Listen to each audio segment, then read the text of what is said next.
vive e reina para todo sempre. Quero externar a minha gratidão, primeiramente, pela liderança desta igreja, pela confiança, ao diácono Tiago, pela confiança, pelo convite. Deus continue te abençoando você e sua casa. Quero agradecer meu pastor que está aqui nesta noite. E vai dar bênção do meu pastor. Deus continue abençoando a vida de cada um dos irmãos. Amém, irmãos? Amém. Vamos prolongar muito. O Espírito Santo já falou de diversas formas, diversas maneiras. Vou tentar ser bem sucinto naquilo que o Senhor colocou no meu coração. Livro de Daniel. Localize na sua Bíblia o livro de Daniel, capítulo 5, versículo 13.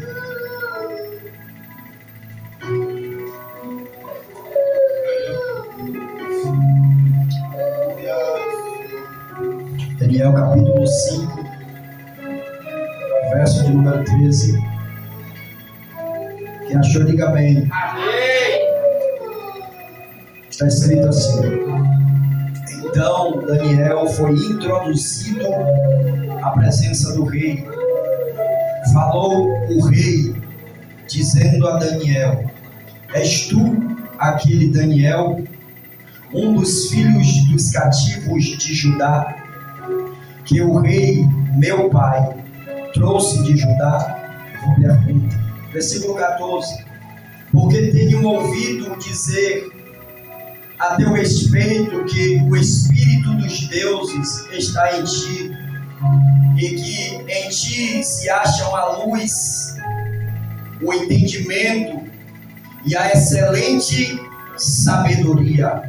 E você se assenta glorificando ao nome do Senhor Jesus.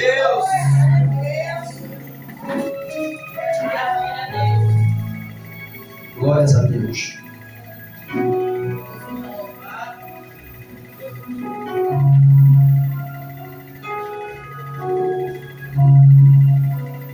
Meus amados irmãos, o livro de Daniel leva o nome do seu principal personagem, Daniel, da tribo de Judá e provavelmente membro de uma família real. Em Daniel capítulo 1, versículo 3, a gente vê isso. É provável que Daniel tenha sido levado para a Babilônia em 605 a.C., junto com o primeiro grupo de deportados após o Império Babilônico ter assumido o controle de Judá. O livro relata a vida de Daniel e de seus amigos como servos na Babilônia. Por isso, o relato inicial serve para mostrar a fidelidade de Daniel e de seus amigos ao Deus de Israel. Aleluia!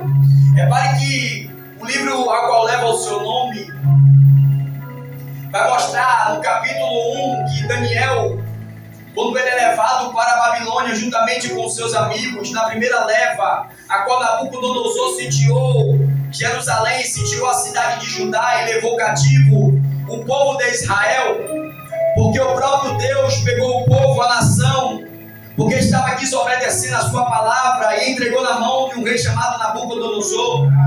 A Bíblia diz que Nabucodonosor leva aquele povo cativo, e quando chega dentro da terra da Babilônia, a Bíblia diz que Nabucodonosor manda o seu servo, o seu homem de alta patente da sua guarda real, chamado Aspenaz, separar jovens que fosse da família real, que tivesse entendimento, que fosse sábio, para poder servir ao rei dentro do palácio. A Bíblia diz que quando ele manda separar estes homens, estes jovens, ele diz que manda colocar a porção diária diante destes jovens. Mas o que me chama a atenção no texto é que Daniel e seus amigos estão distantes da sua terra, mas ele entende que a identidade dele não pode mudar mediante ao estado que ele se encontra ou o lugar que ele se encontra. Ele se encontra em uma terra estranha. E olha que o texto mostra que Daniel, ele escolhe no seu coração, é ele que toma a decisão de não se contaminar. Porque às vezes tem coisa que Deus que nos ajuda, mas tem coisas que Ele quer saber aonde está o meu e o teu coração. Se realmente a gente verdadeiramente adora Ele em espírito e em verdade, independente da situação que a gente se encontra. E esses jovens aqui estão numa terra distante, longe da sua casa, longe da sua pátria, mas ele propôs no seu coração não se contaminar com as coisas da Babilônia.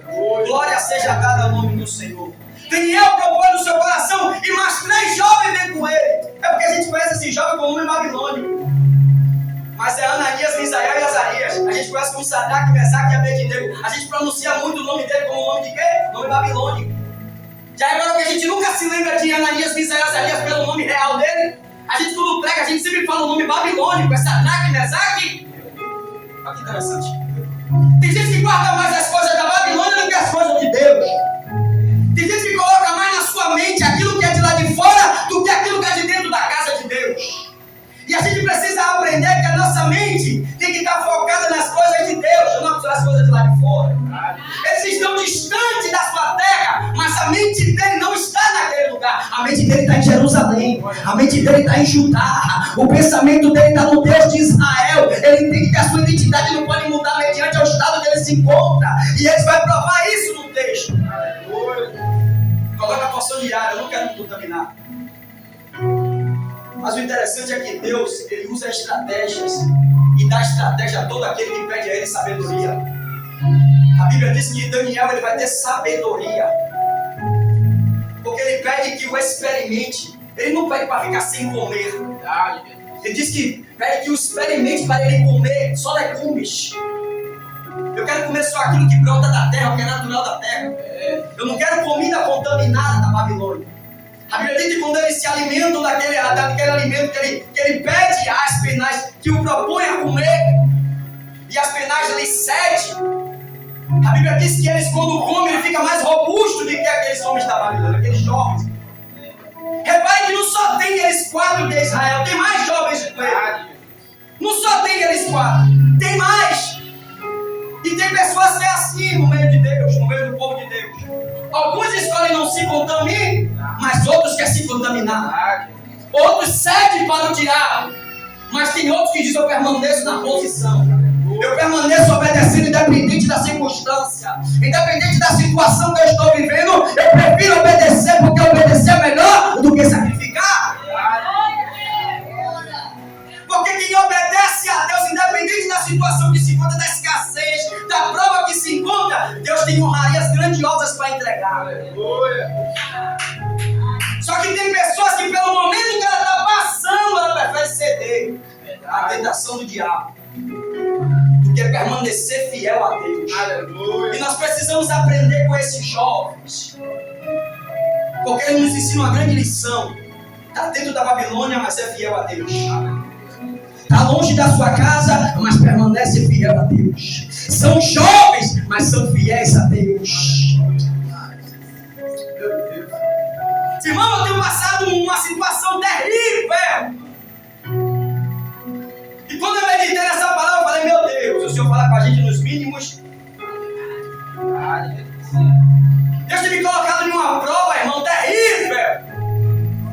Me arrancou de um trabalho. Eu achava que era o diabo e de repente Deus toma um vaso. É eu que estou falando contigo. Aí toma outro vaso. Foi eu que te arranquei. Aí toma outro vaso. É eu, você está contendendo comigo por quê? E vai brigar com Deus.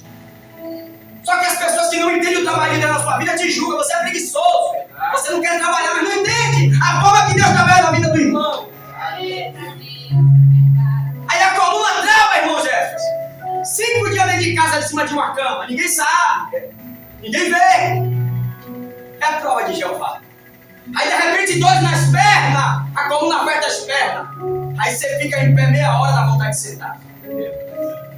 Eu fui numa igreja pregar em uma festividade e um pregador pregou antes de mim e eu sentado morrendo de dores nas pernas e ele pregando sem discernimento. Ele falou assim: tem gente que vai pregar depois de você e não tem coragem de se levantar para dar uma glória a Deus. E eu morrendo de dores nas pernas, as costas doendo, meu pastor, e eu sentadinho estava glorificando a Deus. E ele achou que eu não queria dar lugar porque eu queria ser melhor do que ele, Jefferson. Que interessante. Eu lá comendo minha dor, dizendo, Deus me cura aqui. Deus tem misericórdia de mim aqui. E o cara sentando lá ripa em mim. Eu, Jesus, o que é isso? Aí Jesus, fica tranquilo, meu filho. Que eu preciso ensinar ele algo aqui. Aí quando o papai me deu o microfone para pregar, o homem estava querendo desistir. E pregando como se estivesse cheio de Deus. O homem estava querendo parar. E pregando como se fosse o santão, o vaso mais cheio que estava na posição. Olha que interessante. Aí quando o papai desceu o leque da revelação, que eu entreguei, o homem caiu de joelho chorando. Mas não era o bambambam do pedaço. O que a gente tem que entender, o que você está querendo dizer? Você tem que entender que você tem que olhar para o irmão não pela aparência. Você tem que dizer, Deus, abre a minha visão espiritual para eu enxergar com os teus olhos, não com os meus, que o meu olho é enganoso. Mas o seu veneno vê a alma. O olho de Deus não só vê o nosso corpo por dentro, ele vê aquilo que a medicina não consegue enxergar, o quê? A alma. Ele sabe a alma que está sangrando. Ele sabe a alma que está pedindo socorro. Ele sabe a alma que está precisando de uma cura. Ele sabe a alma que está precisando de uma libertação. Mas a gente olha pela aparência. Ah, mas peraí, irmão, você sabe o texto, calma que Deus faz como Ele quer. É para a gente aprender certas coisas aqui hoje. Daniel está na Babilônia com seus amigos. Mas ele diz, eu não vou me contaminar. Independente da prova que Deus me colocou, eu permaneço fiel a Ele. Porque Daniel ele é tão simples, tão humilde, foi falado aqui, não se sinta maior, superior que seu irmão. Se diminua, se coloque abaixo. Paulo diz, considere o próximo superiores a vós mesmos. O que é superioridade? É você entender que você tem que ser humilde. Independente daquela pessoa não ser um líder religioso, não ser o presidente da república, ser até alguém que está carregando um lixo, mas você vai dizer, eu sou humilde para reconhecer que você também é servo de Deus, que Deus quer lhe resgatar, que Deus quer lhe salvar, que Deus quer estender a mão para você. Daniel é humilde, ele não se exalta no meio dos seus irmãos, ele se une com os seus irmãos. Olha que interessante. Hoje a gente não quer se unir. É verdade. Posso falar? Coloca uma oração e muitos não vai, porque o quê? Quer ficar competindo. Mas não bota a mão aqui, vem, irmão, que eu te ajudo. Sabe qual é o primeiro pensamento de muitos, irmão Jefferson? Está querendo se aparecer. Está querendo mostrar para o líder alguma coisa. Só que esses 4 já vão nos ensinar algo muito interessante. O quê? A unidade gera um impacto dentro da Babilônia. Aleluia. Daniel propõe no seu coração, não se contamine. Aí os 3 dizem, eu também vou dessa. Aleluia. Porque o propósito é bom. Eu me lembro que já se botou uma oração na quarta-feira, eu estou colado. Vamos pra guerra, meu filho. Aí acaba o culto, a gente está lá no joelho orando. Aí próxima quarta, acaba o culto, nós estamos lá de novo orando. Por quê? Porque a nossa luta é contra os seres espirituais. Aleluia. É uma guerra que estamos enfrentando. É uma guerra. Sem oração a gente não tem como vencer, na verdade. Sem a gente se colocar o joelho no chão, a cara no pó, não tem como. Se eu segurar na tua mão e dizer, vamos juntos vencer essa guerra, não tem como a gente vencer. É verdade. Porque a gente tem um olhar de crítico, de julgador. A gente é apontador, mas ajudador está faltando no meio de Deus. Eita Jesus. Está faltando pessoas que estendem a mão e dizem, eu estou aqui para ir contigo até o fim. A tua guerra é a minha guerra. O teu choro é o meu choro. O teu riso é o meu riso. Cadê? Não vou pegar a carga do irmão não, porque se eu pegar, tudo bem pior para mim. Eu estou passando minha prova. Mas a Bíblia diz, levar a carga junto dos outros. É porque a gente lê uma parte da Bíblia e deixa a outra passar em branco. Porque aquilo que nos confronta, a gente faz o quê? Aí só que aquilo que diz, Deus é amor. Deus me ama. Mas se você permanecer na prática do pecado, a vara da disciplina também come no centro.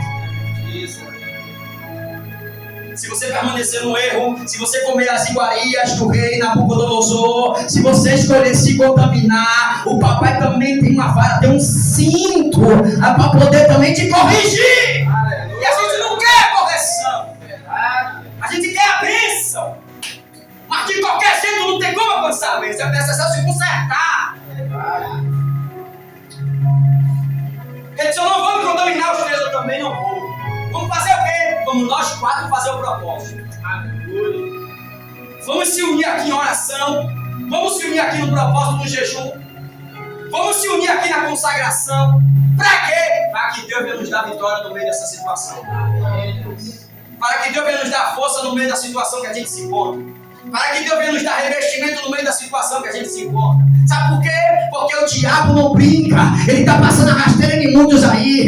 E a primeira coisa que ele faz para passar a rasteira é colocar o quê? A divisão. É quando ele coloca a divisão, a gente fica vulnerável. Quando ele divide, ele diz, eu vou dividir. Sabe por quê? Porque um pro lado, outro pro outro, não tem unidade, então não tem cobertura. Quando você está fraco, eu te ajudo a se levantar. Aí quando você está forte, eu vou fraquejar. Se eu fraquejar, você faz o que agora, minha mentira? Mas se estiver dividido, ele vai fraquejar de lá e eu fraquejo de cá. E agora?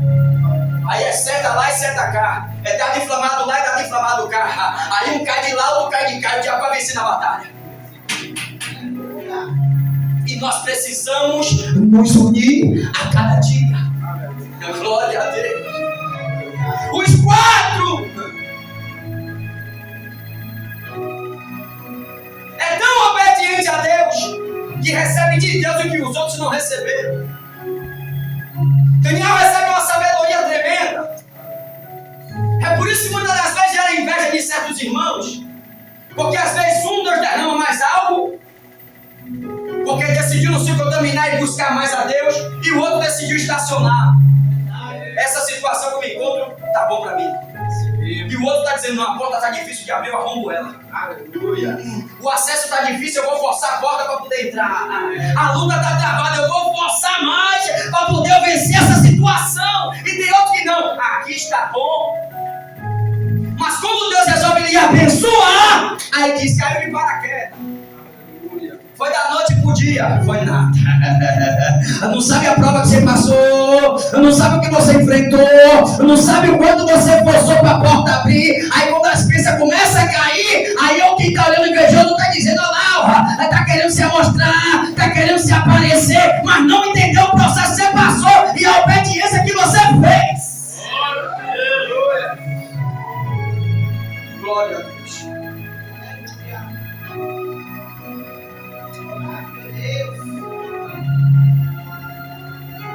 Nabucodonosor tem um sonho. E quem é que vai interpretar o sonho? Chama Daniel. Porque quem decide ser fiel a Deus recebe de Deus algo extraordinário. Mas sabe o que é que me chama a atenção, irmão Jefferson? Que a gente só lembra de Daniel por causa do quê? Orava 3 vezes ao dia. Isso aqui é de praxe do judeu. A gente só lembra de Daniel nessa parte, orava 3 vezes ao dia. 3 vezes ao dia. Mas a gente esqueceu que sem oração sem obediência não vale de nada. Ele orava 3 vezes ao dia, mas ele obedecia. Aí o livro do profeta Samuel, 1 Samuel capítulo 15, versículo 22, quando Deus usa Samuel para dar uma ordem ao rei Saul, ele desobedece. Quando Samuel chega para Saul, ele diz assim, ô Saul, tem porventura o Senhor tanto prazer em holocaustos e sacrifícios, quanto em que se obedeça a tua palavra? Pois o obedecer é melhor do que sacrificar, e o atender é melhor do que a gordura de carneiros. Olha o que é que Samuel está nos relatando. Obedecer é melhor do que sacrifício, porque tem gente que sacrifica, mas não obedece. Tem gente que jejua, mas não obedece. Tem gente que ora, mas não obedece. Tem gente que medita na palavra, mas não deixa a palavra entrar dentro dele e obedecer aquilo que está meditando. Já reparou que às vezes a gente vai pregar e fala, me dá uma palavra. Aí às vezes a gente quer uma palavra para pregar para igreja. Só que às vezes Deus está dizendo, eu quero falar através dessa palavra com você primeiro.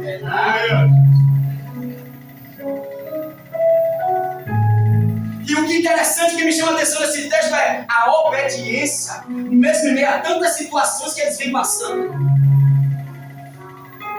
Quanto mais apertava, irmão Rudes, mais ele obedecia. A gente é diferente, quanto mais aperta parece que é de fraqueja mais. Quer retornar, quer retroceder.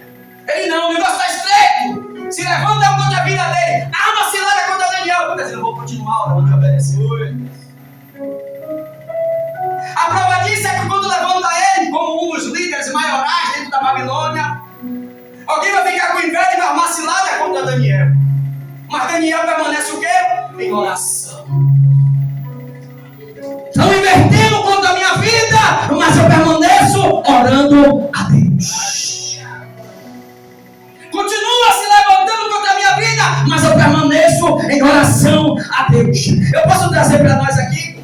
Você não sabe pregar, o problema é seu, quem me chamou foi Deus. Você não sabe louvar, não tem voz de cantora, o problema é seu, quem me escolheu foi Deus. E aí mesmo que a gente não pode, porque quem pode é Ele, quem faz é Ele, quem manda é Ele. E Ele que pode todas as coisas. Porque a gente acha que pregar é falar bonitinho. É assim mesmo. Mas peraí, você lê o capítulo 5 e está lá no capítulo 1. A gente vai entender. Porque o tempo está se passando. E parece que o negócio está ficando mais estreito. Parece que vai apertando mais. Mas Daniel continua sendo o mesmo. A idade está passando e Daniel continua sendo o mesmo. Ananias, Misaías, Azarias continua sendo o mesmo. Acende a fornalha, levanta a estátua. Se não adorar a estátua, vai ser lançado na fornalha ardente. Eu não adoro a estátua, eu adoro a Deus. Eu não me prostro para nada na terra, me prostro para o céu. Ah, não vai obedecer não? Não, coloca na frente do rei Nabucodonosor. Você não vai prostrar não? Não, vou prostrar não. E se o Deus quiser me livrar, ele me livra. Se ele não quiser, me lança na fornalha, você pode minha alma vai. Glória a Deus. Glória a Deus. Não pode apertar mais. Se apertar mais, o meu Deus me dá livramento. Pode estreitar mais. Se você estreitar mais, o meu Deus está com a mão sobre mim. Por quê? Por causa da obediência.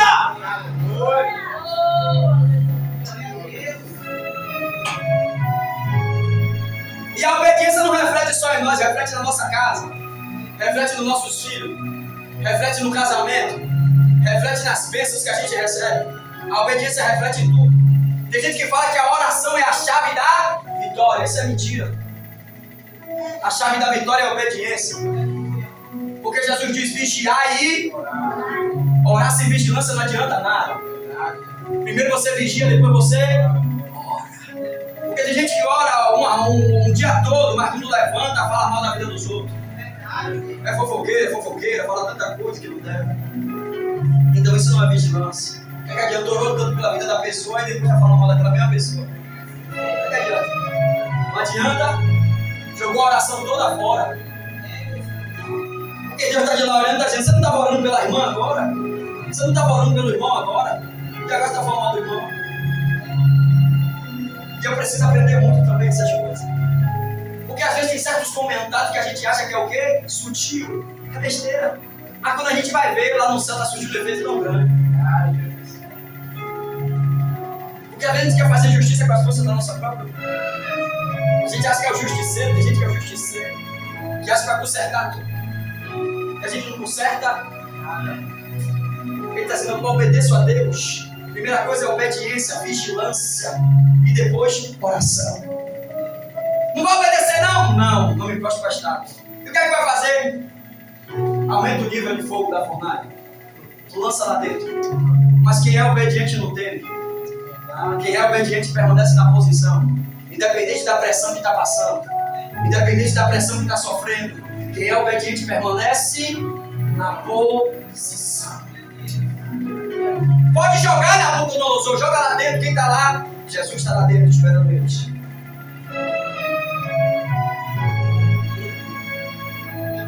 Quando Nabucodonosor vê aquela cena, Nabucodonosor de imediato se aproxima da fornalha. Nós não lançamos 3 amarrados. Eu estou vendo os homens desatados dentro da fornalha, saltitando. Tem 4 homens lá dentro. Lançou amarrado, mas quando ele olha, estava desamarrado dentro da fornalha, porque Jesus estava lá dentro. Então quem é obediente tem a proteção de Jesus. Quem obedece tem livramento da parte de Deus. Quem obedece tem a casa protegida. Quem obedece tem os filhos livres pela mão de Deus. O diabo pode até se levantar, mas se o pai e a mãe estiver debaixo da obediência,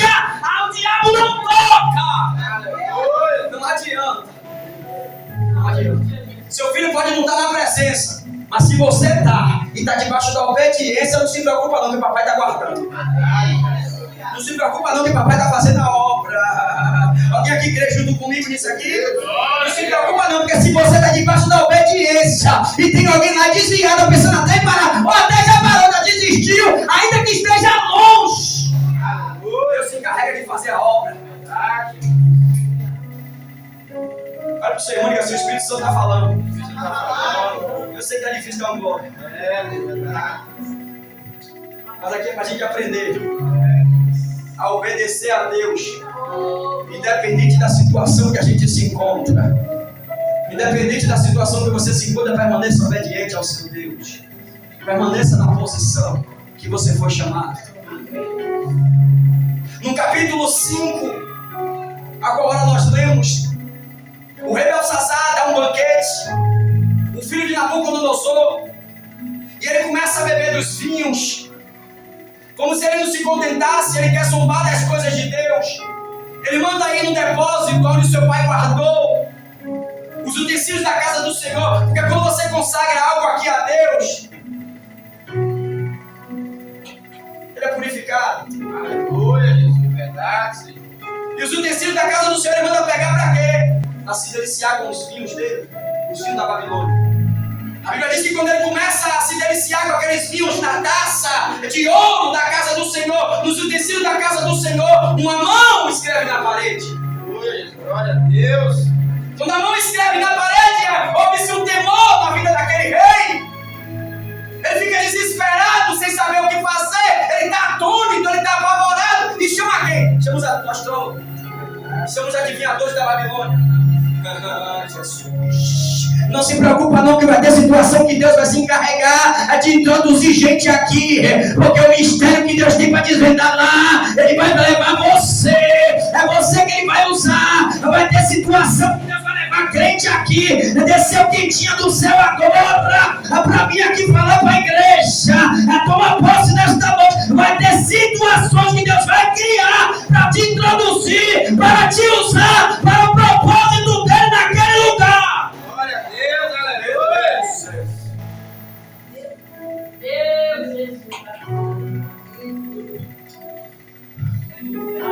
Chama quem?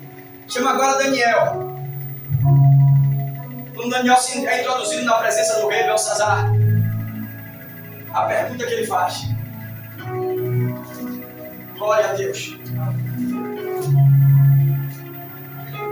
Olha a pergunta que ele faz: és tu aquele Daniel? Olha a audácia desse rei, porque ele sabe quem é Daniel. Alguém já chegou para ele e falou: tem um aí que tem o espírito dos deuses. É o Daniel que o seu pai trouxe de Judá, da terra de Israel. Ele sabe quem é Daniel, mas a pergunta dele é capiciosa. Ele pergunta: és tu aquele Daniel? Sem ferir o texto, porque os anos se passaram, já se passaram tanto tempo. Ele está querendo saber se Daniel é o mesmo, que ainda adivinha sonho, que ainda revela o profundo e o escondido, se ainda é usado por Deus, se ainda Deus fala com Daniel. Ele quer saber se Daniel continua sendo o mesmo no tempo do seu pai, se é o mesmo Daniel que revelou o sonho profundo que o pai teve. Quem é você? Você é aquele Daniel que continua sendo o mesmo? O tempo se passou, a idade está avançada, você já está velho de idade, avançado de idade, mas você continua sendo o mesmo. Aleluia, glória a Deus. Quem somos nós quando o tempo passa? Quem somos nós que a promessa parece que não vai se cumprir? Quem somos nós que parece que aquilo que Deus falou há 10 anos atrás ainda não chegou nas nossas mãos? Quem somos nós? Continuamos crendo na palavra de Deus? Ou vamos duvidar e retroceder? Continuamos crendo na promessa que o Senhor nos fez há alguns anos atrás? Continuamos perseverando em oração, em jejum, em súplica, em meditação da palavra, pregando, louvando, adorando, evangelizando? Ou a gente vai fazer o quê? Em outras palavras, ele está dizendo: você é o mesmo? Você tem a mesma essência, Daniel? Porque o que tem de gente, irmão, que já perdeu a presença, que já perdeu a essência, que não ouve mais a voz de Deus como ouvia antigamente,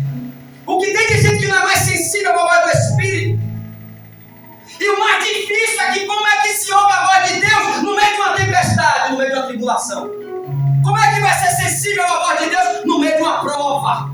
Em um ambiente que a gente não gostaria de estar, mas Deus colocou a gente lá. Eu pregando essa semana, ainda ontem eu ministrei pela misericórdia. E o texto de Mateus 14, 22 em diante diz que o discípulo, Jesus manda ele atravessar para o outro lado, sobe para o monte para orar. A Bíblia diz que quando ele chega no meio do mar, vem um vento contrário, o mar está furioso. Jesus vem caminhando por cima das águas. Só que em Marcos capítulo 5, versículo 34 em diante, diz que Jesus estava dentro do barco com eles. Mas nesse texto, Jesus está fora. E a Bíblia diz que Jesus caminhando por cima do mar, vem de encontro a ele, na quarta vigília da noite. Mas sabe o que acontece? Jesus fala com ele. Ele se assusta e diz: é um fantasma. Vento contrário, mar furioso, Jesus caminhando por cima do problema. Quando Jesus está vindo em direção ao barco, o discípulo está assustado, achando que é um fantasma. Como é que discerne que é Jesus no meio de uma tempestade? Como é que discerne que é Jesus no meio de um vento contrário? O vento está soprando, balançando a embarcação, o mar está furioso, mas Jesus vem de encontro a eles, e quando ele fala: é um fantasma, se assusta, Jesus fala: não temas, sou eu. Como é que ele discerne que é Jesus falando? Se o vento está soprando forte e o mar está sacudindo a embarcação, mas Jesus está falando ainda no meio da tempestade, mas a gente às vezes não está sensível para ouvir a voz de Deus. Discernir que é Jesus falando. E como é que te discerne? Porque tem situações na nossa vida, irmão, que Jesus não vai cessar o vento de imediato e não vai acalmar o mar, mas ele vai fazer eu e você andar por cima do problema. Porque ele pega Pedro e Pedro fala: se és tu, manda me ter contigo por sobre as águas. Mas o mar está furioso. Eles estavam achando que o barco ia a pique, porque o vento está sacudindo a embarcação. Mas Jesus diz: vem, Pedro. E para, e Pedro desce da embarcação e está caminhando por cima do mar, está furioso. Isso que me deixa um nó na cabeça, irmã Jéssica. Porque o mar está enfurecido, meu pastor. O mar está embravecido, Hudson. Mas Pedro, um homem mortal que nem eu e tu, está andando por cima do mar furioso, que encontra Jesus. Glória a Deus, verdade. Um problema terrível. Mas Pedro, um homem mortal, está caminhando por cima das águas, te encontra Jesus, corajoso. É Jesus dizendo: continua caminhando no meio dessa situação. Tem situação que eu não vou acalmar logo não, mas eu quero que você confie em mim mesmo em meio à tempestade. Eu quero que você continue confiando na minha palavra, mesmo em meio ao vento contrário, mesmo a embarcação sacudindo para lá e para cá. Continua confiando naquilo que eu te prometi, rapaz.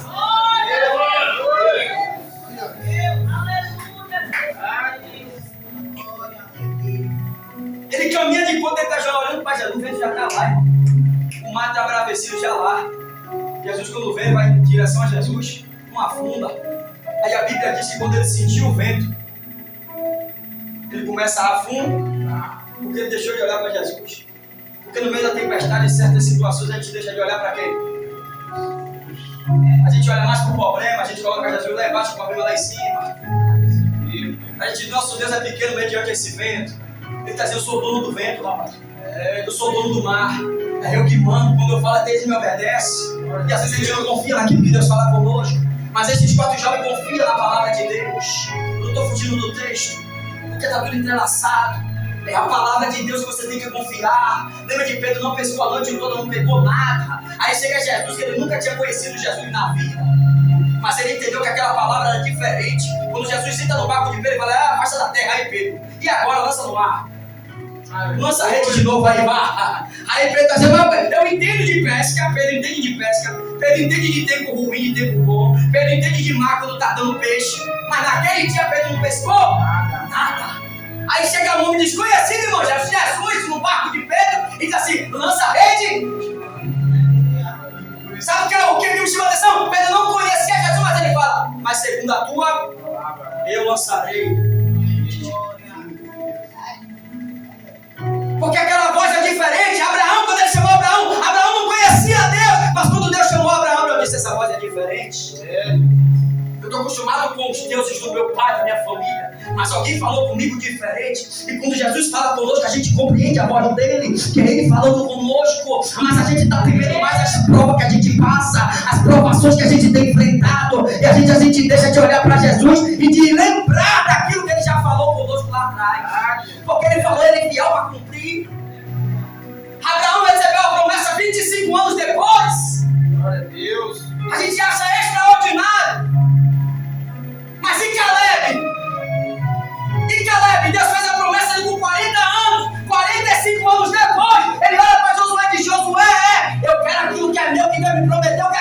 eu quero as terras de Hebron, eu quero as montanhas. Mas a montanha ainda não estava vazia, tinha gigante na montanha.